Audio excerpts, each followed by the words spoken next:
They called him the Scourge of Heaven, a man who turned fear into a weapon. Genghis Khan, ruler of the Mongol Empire, had already crushed kingdoms from China to Persia. But in 1220, his army faced a problem.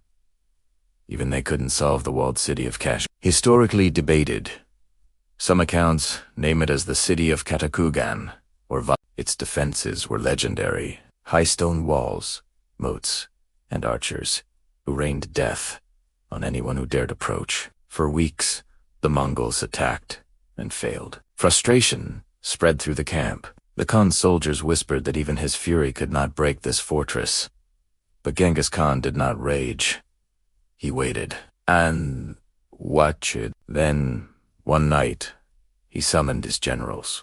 With calm certainty, he gave them an order no one expected. The generals stared, unsure if they'd heard correctly, but the Khan smiled.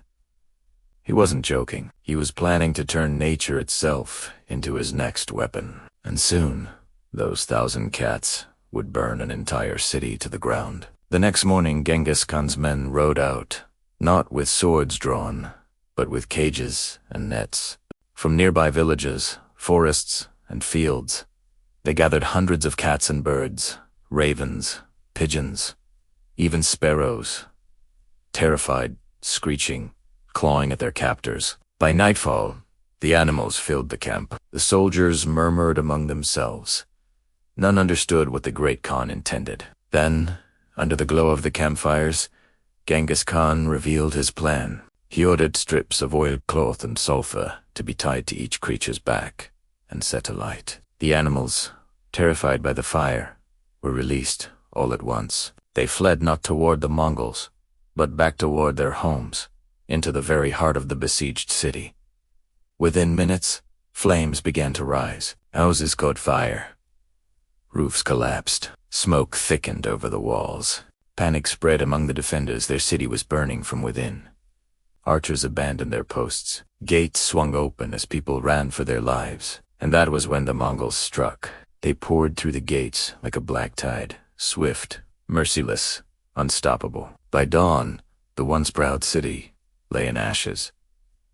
Genghis Khan had conquered without a single catapult, only with fire, fear, and 1,000 terrified animals. When the smoke cleared, nothing remained but silence. The city that once defied an empire was gone, its walls broken, its streets empty, its people scattered. From his horse, Genghis Khan surveyed the destruction. To him, this was not cruelty.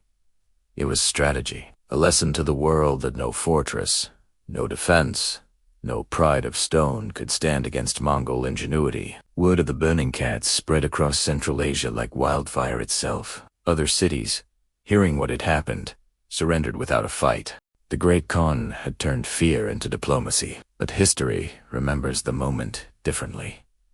Some call it genius, others monstrous. Yet in that single act, fusing war with psychology, cruelty with cunning, Genghis Khan revealed what truly built his empire. Not brute strength, but the power to make people lose hope before the battle even began.